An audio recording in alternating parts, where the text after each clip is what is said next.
Assalamualaikum warahmatullahi wabarakatuh. Apa kabar sobat OMSIS? Jumpa lagi di podcast OMSIS. Obrolan manis seputar informasi kesehatan. Sobat OMSIS, Infonya dong. Bella sobat OMSIS, sudah 1 bulan kita tidak menemui sobat OMSIS di podcast, dan pada bulan Juli ini kita kembali dengan podcast kita. Temanya yaitu di bidang farmasi, tepatnya yaitu mengenai bionews date atau batas penggunaan obat.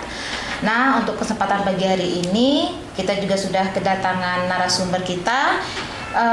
Beliau adalah Kepala Instalasi Farmasi RSUD Kota Bukit Tinggi, Apoteker Rahmayani S.Farm. Assalamualaikum warahmatullahi wabarakatuh. Waalaikumsalam, Bu ya. Jadi saya panggilnya Uni saja. Uni saja. Jadi Uni ini karena waktu kita juga terbatas cuma 30 menit, mungkin kita langsung saja ke tema kita mengenai batas waktu penggunaan obat atau bionews date ya.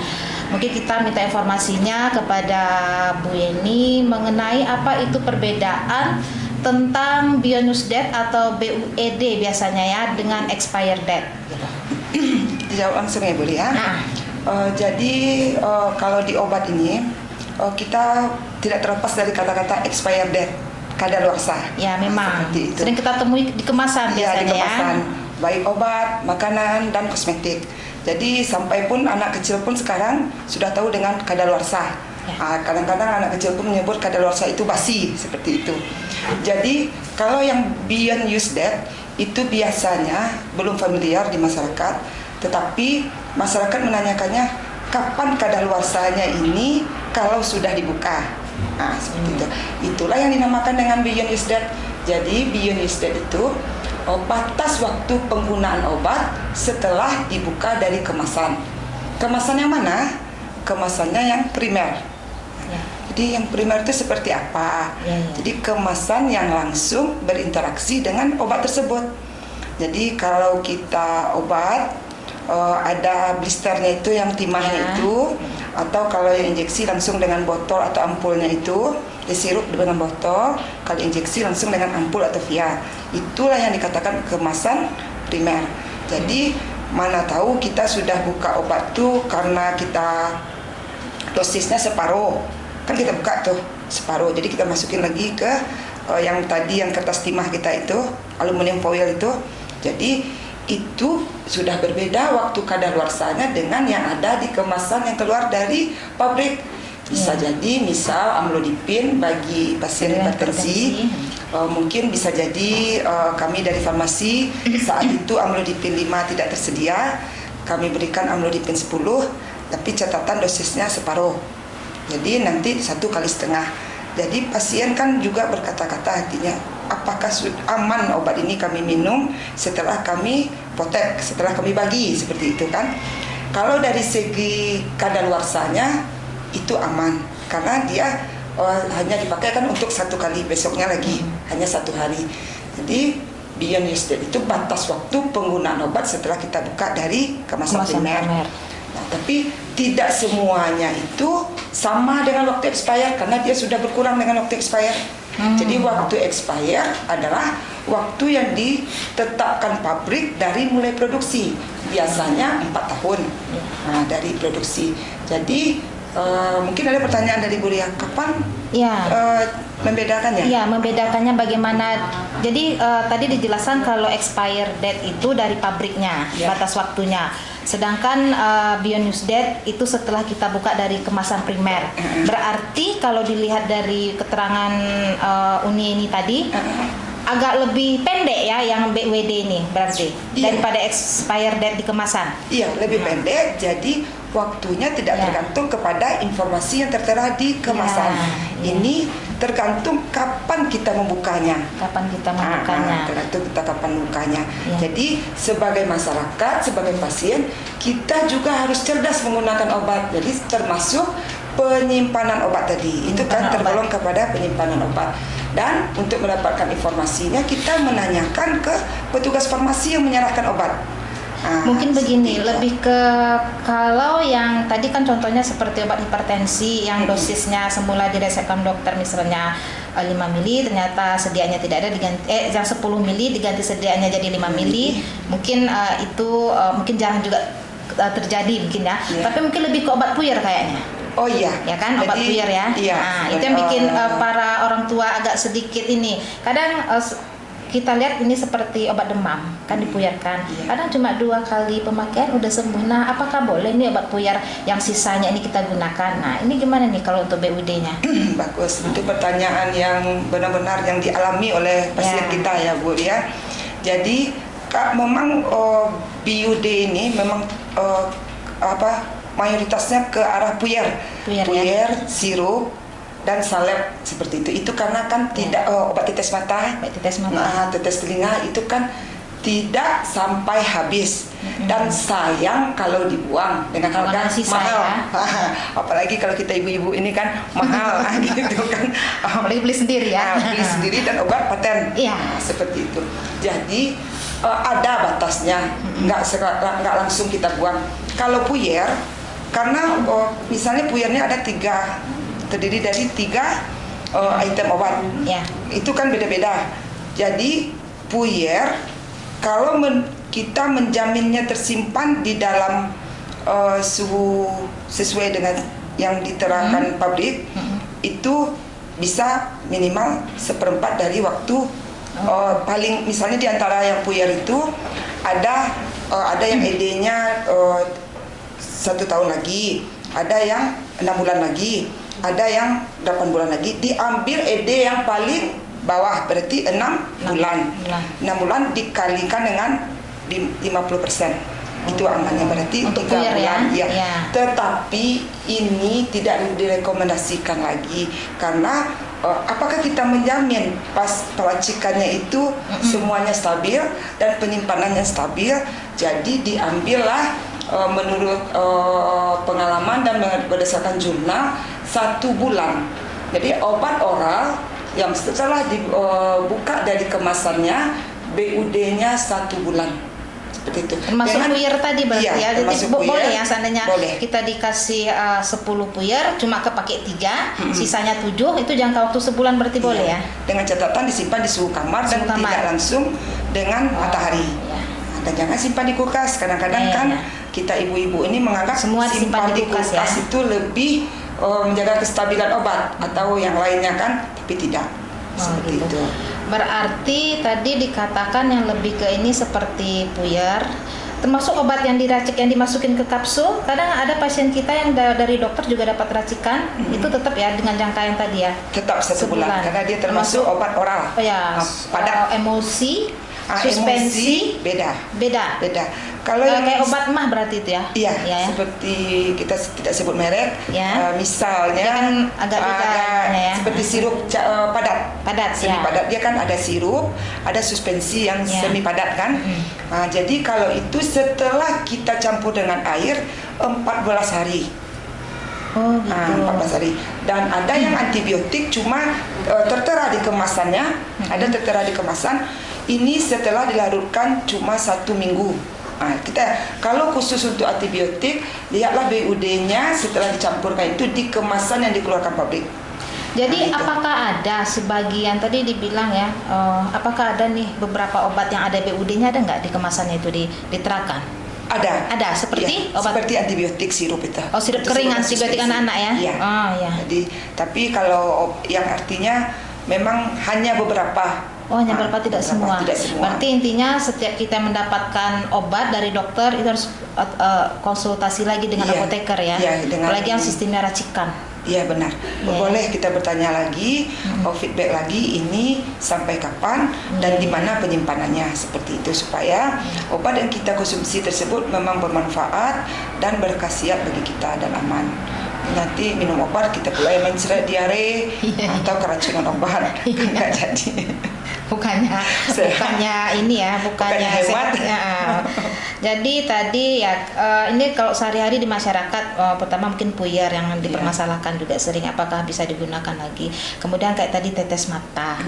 kadang cuma 2 kali pemberian, ya udah mata merahnya hilang. Berarti itu tetap jaraknya 1 bulan. Tetes telinga 1 bulan juga. 1 bulan lagi. Berarti memang nggak terlalu ini ya, nggak Tapi terlalu. kalau yang mengandung antibiotik 14 hari. 14 hari. Tapi sementara antibiotik kan ini harus langsung habis kan? Seharusnya kan. Iya. Nah, tetapi buktinya di masyarakat setelah adanya survei penyimpanan obat di rumah tangga oleh Riskesdas tahun berapa itu di rumah tangga ini banyak menyimpan obat, termasuklah obat antibiotik, bukan hanya saja oral, tetapi juga ada obat yang tetes. Obat lokal, obat topikal ya. Tetes yang mata. Topikal, tetes mata, tetes telinga. Berarti memang boleh juga nih misalnya nyimpan ya kayak tadi kan kalau kita biasanya kalau dalam bentuk oral itu kan antibiotik syaratnya harus sampai habis. Memangnya masih ada kejadian itu yang karena kepatuhan pasien yang masih mungkin udah cuma 2 hari makan udah sembuh. Tapi itu masih bisa diteruskan antibiotik itu atau gimana? Atau kita harus ngulang lagi ke ini? Itulah, jadi disinilah peran kami, artinya tanggung jawab para farmasi untuk menjelaskan ke pasien kalau yang antibiotik tetap harus habis sehat, walaupun sudah sehat gejalanya tidak ada lagi, tapi yang antibiotiknya harus habis karena antibiotik ini dalam jangka 5 hari kita menghambat dan mematikan pertumbuhan bakteri seperti itu kan. Jadi ini karena itulah buktinya di lapangan setelah Riskesdas ada yang menyimpan. Kita tanya ke pasien, ke rumah tangga, itu sisa dari berobat. Tapi seandainya dia ini kan jangka waktunya nih belum selesai nih untuk BUD-nya. Tapi kalau dia pengen makan lagi masih boleh atau? Secara BUD boleh. Boleh. Tapi secara ininya enggak ya? Secara rasional. Jadi kita bicaranya 2. Secara komponen logistik artinya komponen obat dia aman. Karena kan dia tidak terluka dari kemasan, apalagi kalau seperti misalnya amoxicillin, dia kan cuma kita pakai satu-satu langsung kan, kita potong 1 untuk per kali minum. Jadi yang lain ini kan tidak terluka dari kemasan. Ini berlaku OED yang dari kemasan pabrik. Yang tidak berlaku ED dari kemasan pabrik kalau sudah terbuka tadi kan kemasan primer. Jadi tapi apakah dia demam atau sakit saat ini butuh antibiotik langsung? Itulah yang dikatakan rasional tadi. Penggunaan antibiotik harus atas rekomendasi dokter. Jadi ISPA non spesifik tidak boleh dengan antibiotik, diare non spesifik tidak boleh dengan antibiotik, apalagi flu tidak boleh dengan antibiotik. Ini satu lagi nih, gimana obat dengan misalnya sediaannya salep atau krim itu gimana tuh? BUD-nya sama juga atau gimana? BUD-nya 1 bulan karena dia masuk ke dalam kategori semi padat. Jadi kadang-kadang ini apalagi dokter Ria bisa jadi beli skincare dari kosmetik ya. Skincare dari situ Pulau Jawa. Kan sayang tuh ongkirnya. Biarlah kita beli aja untuk karena 1 pot ini habis 1 bulan. Kan 1 ongkirnya segitu juga. Apalagi dapat free ongkir pas ulang tahun ya. Nanti belum lagi yang lain-lain ya bonusnya ya. Beli aja lah sekali 12, 1 lusin sekali untuk 12 bulan. Itu tidak aman. Oh gitu ya. Kalau dari segi farmasi. Karena peracikannya anggaplah sama dengan waktu 1 hari sebelum dikirim. Walaupun dia tidak dibuka, kan ada yang gini simpan di kulkas. Jadi memang ada sebagian skincare yang harus disimpan ke situ ya, stok ya. Karena dia kan dari semi padat ada di kulkas untuk tujuannya supaya tidak mikroba tidak ini suhunya stabil dan tidak berkembang mikroba seperti itu. Tapi ini kalau dari segi farmasi itu tidak diinikan karena dia ini apakah dia secara pabrikan membuatnya di sana. Itu kita. Kalau dia meracik, kalau obat dari pabrik yang digabung menjadi 1, itu sudah kayak BUD tadi 1 bulan. Tetapi misalnya kita tidak sebut pabrik kosmetik A, memang dari pabrik. Kan secara pabrikan dengan alat dan itu kestabilannya memang terjamin. Tapi kalau skincare-nya racikan farmasinya yang di klinik tersebut itu hanya tetap 1 bulan. Bentar ya, ini. Mungkin kita ada pertanyaan ini ya sebelum lanjut. Tatania dari Alang Panjang, bagaimana jika masa expire obat Permisi, sudah level 1, sudah lewat 1 minggu dari tanggal, apakah ada efek sampingnya? Nah, ini masalah expire obat nih. Kalau udah lewat 1 minggu dari tanggal, apakah ada efek sampingnya kalau dikonsumsi? Wah, alhamdulillah jauh ya jangkauannya ya, Bu Ria. Alan panjang. Dari alan panjang ya. Oh, masih dingin kah alan panjang Cenia? Jadi pertanyaannya bagus. Oh, expire obat sudah lewat 1 minggu, apakah ada efek sampingnya?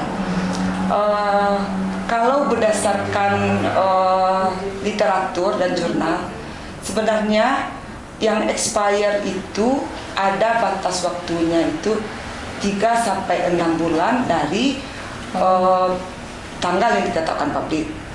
Tetapi kenapa kita harus menggunakan obat itu pada waktu expire? Karena pabrik bisa bertanggung jawab sampai tanggal yang dikeluarkannya. Nah, jadi seperti itu. Jadi kalau lewat dari tanggal itu siapa yang bertanggung jawab? Nah, seperti itu. Jadi seperti kami tenaga kesehatan, tenaga farmasi tidak mungkin akan mengambil resiko itu. Seperti itu ya, karena kita mengutamakan keselamatan pasien. Nah, jadi bisa jadi ada beberapa obat yang langsung memberikan efek samping. Seperti bisa jadi diare seperti itu. Kalau untuk salep bisa jadi menimbulkan gatal atau iritasi seperti itu. Tapi kalau ternyata dia obat penenang atau obat kejang seperti yang stesolid ya Zepam yang itu kita butuhkan dalam waktu emergensi, ternyata dia expire, itu tentu tidak ada efeknya.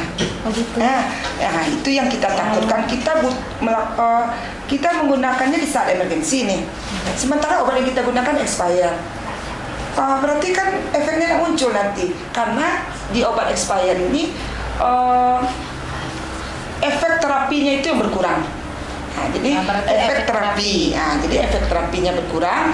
Jadi kalau itu efek samping yang dikatakan tadi itu tidak ada nampak efek terapinya. Jadi tidak jadi pasien tadi menghentikan kejangnya kita kan, aturannya kejangnya langsung setelah kita suntikan atau apa kan, ternyata menunggu waktu lagi. Berarti ada nanti kejadian yang tidak diinginkan.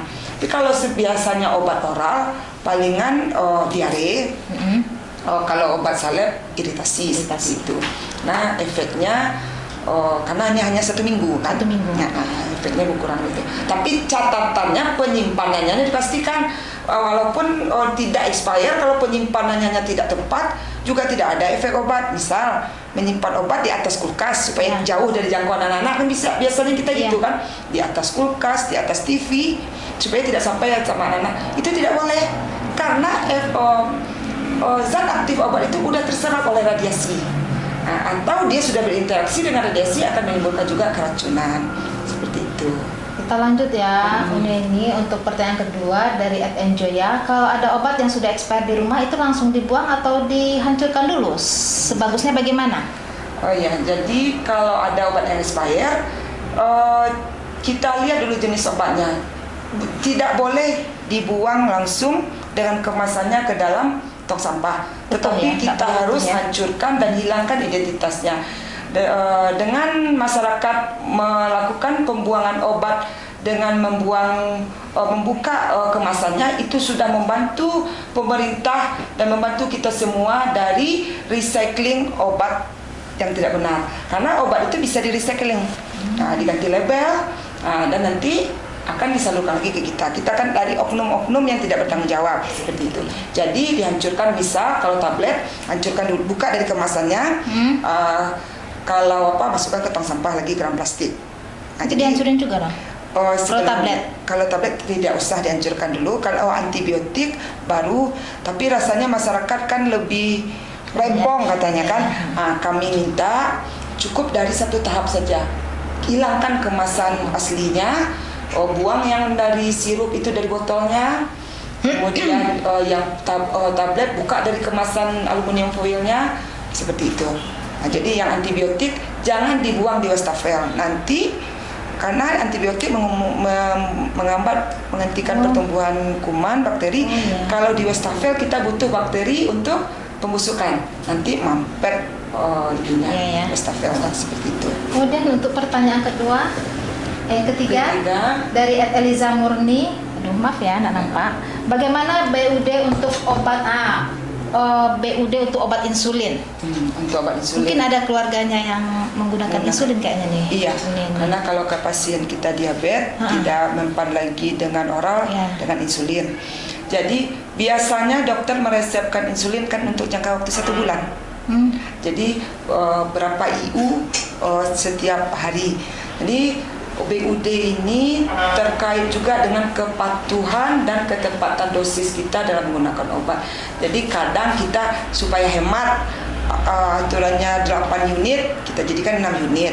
Akhirnya tuh bersisa dalam waktu 1 bulan. Bulan berikutnya kita juga datang lagi berobat, pasien kronis kan, dapat lagi obat. Tujuannya sebenarnya nanti mana tahu obatnya kosong, ini bisa. Tapi kami hanya 1 bulan, tetap ini ke dalam 1 bulan, 1 bulan, karena dia udah dibuka dari kemasan aslinya kan, dan sering juga digunakan kontak kan, seperti itu, dan disimpan di kulkas, dimasukkan dulu ke plastik, dan kalau menyimpan di kulkas tidak boleh berdekatan dengan makanan dan minuman. Kalau dapat jangan di pintu kulkas, ambil 1 rak yang khusus, misalnya disimpan lagi di dalam wadah. Nah, jadi dia disimpan di wadah itu tertutup, baru disimpan di rak kulkas. Kenapa tidak boleh di pintu kulkas? Suhu di pintu kulkas tidak stabil, karena sering kita buka. Nah, dan kenapa tidak boleh dekat dengan makanan? Akan terjadi mutasi dari makanan ke obat. Makanya di dalam wadah lagi, untuk meminimalkan, walaupun kita tahu transmisi mikroba itu kasat mata, tapi kita meminimalkan seperti itu. Mungkin ini satu lagi nih, ada tidak ya, ini karena kita ada di penghujung waktu juga, tips dalam penyimpanan obat di rumah. Jadi di kesempatan ini kami juga menghimbau kepada Bapak Ibu, pasien dan masyarakat pada umumnya, sebenarnya di dalam obat ini memang rantainya, siklusnya seperti lingkaran, mulai dari mendapatkan, menggunakan, menyimpan dan membuang, semua ada aturannya yang tujuannya untuk keselamatan dan keefektifan kita, yang mana slogannya Dagu Sibu. Biasa mungkin Bu Ria udah kenal ya, Dagu Sibu, dapatkan, gunakan, simpan dan buang obat dengan benar. Jadi dengan Bu Ria tadi untuk menutup kita closingnya, penyimpanan obat di rumah merupakan faktor yang berpengaruh dalam keamanan dan keefektifan obat yang kita gunakan. Apa gunanya kita menggunakan obat rutin tetapi kita tidak memperhatikan penyimpanannya? Jadi penyimpanan yang harus kita perhatikan, lihatlah dari kemasannya itu disimpan di suhu berapa. Tidak semua obat disimpan di suhu kamar dan tidak semua obat pun disimpan di kulkas atau suhu yang dingin. Jadi perhatikan di mana kemasan yang tertera untuk menyimpan obat. Yang kedua, jauh dari jangkauan anak-anak.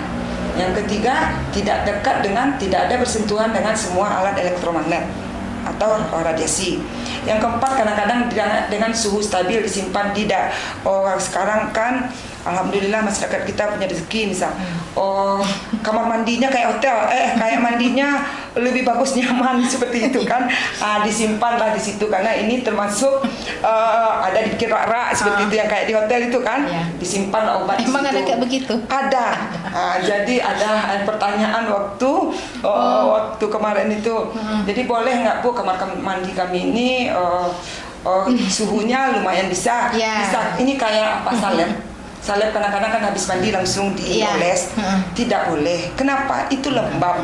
Seminimal apanya kita menggunakan itu tetap lembab, karena kadar air di situ kan kelembapannya. Jadi tidak ada di kamar mandi. Dan perhatikan juga yang disimpan di kulkas itu, jaga stabilitasnya di rak obatnya, seperti itu menyimpan obat. Dan saat menyimpan obat, usahakan tertera expirednya, karena obat tersebut sudah terlepas dari kemasan informasi kotaknya, atau misalnya di blister itu kan terpotong kan. Nah, jadi kita yang membuat dengan label paracetamol ED 2025. Dan misalnya tadi Puyer terakhir diambil di RSUD 4 September 2024 seperti itu. Dibikin ED, berarti ED-nya langsung kita bikin aja ED 4 Oktober nanti kan. Nah, jadi apalagi pas kita panik, anak demam, apa ya cari-carinya itu Jadi dengan adanya itu, dan belum tentu pula kita yang di rumah kan. Jadi informasi itu akan didapat oleh siapa saja yang saat di rumah. Dan menyimpan obat itu pisahkan juga walaupun di rumah, yang mana yang tablet dan mana yang sirup dan mana yang berisiko. Jangan disimpan obat hipertensi atau obat DM dekat dengan obat paracetamol, karena salah ambil nanti turun gula darah. Sementara kita demam sebenarnya jadi itu. Jadi obat yang namanya kalau kita di rumah sakit HLR, dipisahkan. Jadi obat yang HLR, tensi, yang berisiko tinggi dipisahkan. Jadi obat yang esensial yang benar-benar kita apa saja yang mudah dijangkau oleh siapa saja seperti itu. Dan tidak terlindung dari cahaya. Mungkin sedikit lagi nih, kalau Dumin, biasanya orang di rumah yang memiliki anak ada Dumin yang dimasukkan ke anus, itu penyimpannya bagusnya di mana? Di kulkas kah atau suhu kamar biasa? Kalau menurut kemasannya itu suhu kamar. Suhu kamar ya, berarti nggak mesti di lemari pendingin? Enggak, makanya dipastikan kalaupun kita nanti membelinya kan nggak mungkin dapat boxnya. Kita tanya ke apotik, ke rumah sakit, ini di suhu berapa gitu. Jadi ada interaksi antara pasien dengan petugas farmasi. Karena waktu kita juga sudah habis, Unieni terima kasih atas informasinya mengenai BioNewsDate atau batas penggunaan obat. Mungkin udah melenceng tadi ke expire, tapi itu ilmunya sangat bermanfaat sekali.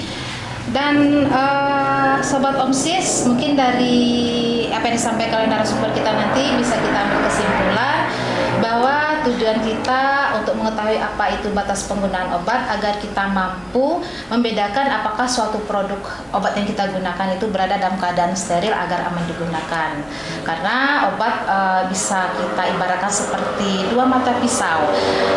Dari satu sisi dia membawa manfaat untuk kesembuhan, di satu sisi lain apabila salah dalam penggunaan atau kualitas dan stabilitasnya tidak terjaga akan membahayakan bagi penggunanya. Karena itu teliti dan bijaklah dalam mempergunakan obat, dan jangan lupa setiap Anda membeli obat atau mendapatkan obat, jangan lupa konsultasi ke apoteker kita. Dan sekali lagi mungkin untuk di RSUD Bukit Tinggi, layanan farmasi tidak hanya sekedar hanya terima obat dari dokter, ambil obat, tidak. Juga Sobat OMSIS yang mendapatkan layanan pengobatan bisa juga ada jadwal konsultasi. Ya, jadwal konsultasi dengan apoteker terkait penggunaan obat yang didapat dari dokter. Ya, bisa sambil menunggu antrian, ya Bu Enia, sambil menunggu antrian konsultasi dulu, terutama yang menggunakan obat rutin bisa konsultasi dulu dengan apoteker terkait obat yang dikonsumsi. Mungkin untuk jadwalnya jadi kalau kita kan di sini ada konseling, tapi berdasarkan berapa pengalaman ini waktu pasien kayaknya kalau konseling kan kurang maksudnya terburu waktu. Jadi kemarin kita punya ide, kalau ada masyarakat pasien dari RSUD terutama yang ingin jauh lebih dalam untuk tentang obat termasuk dengan dagu sibu tadi, silahkan hubungi di apotik rawat jalan dan daftarkan diri dulu. Maksudnya kami mau konsultasi, memberitahu seperti itu, sehingga kami bisa mengatur petugas kami bisa siap melayani Bapak Ibu. Jadi karena konsultasi ini rencananya ya Bu, kita akan berada di poli ini lagi. Jadi dekat dengan pasien. Jadi yang kami rencanakan sembari pasien menunggu antrian, waktunya pun bermanfaat dengan mendapatkan ilmu-ilmu kesehatan, tidak hanya dari farmasi, tapi dari bidang lain pun. Jadi disinilah konsultasi kita. Jadi konsultasi kita kalau bisa Ibu Ria sebagai koordinator untuk memfasilitasi bagaimana teknisnya. Kalau kami mengusulkan kalau konseling memang di tempat apotik, tapi kalau konsultasi lebih baik karena di tempat di mana yang dibutuhkan oleh pasien. Seperti itu. Mudah-mudahan bisa terlaksana ya Bu Enia. Akhir kata mungkin karena waktu juga yang pendek, kita mohon undur diri. Semoga apa yang disampaikan bermanfaat. Terima kasih sekali lagi untuk narasumber kita, Bu Enia, atas informasinya. Kita jumpa lagi di podcast yang akan datang, tentunya dengan tema yang berbeda. Terima kasih. Wassalamualaikum warahmatullahi wabarakatuh. Waalaikumsalam warahmatullahi wabarakatuh.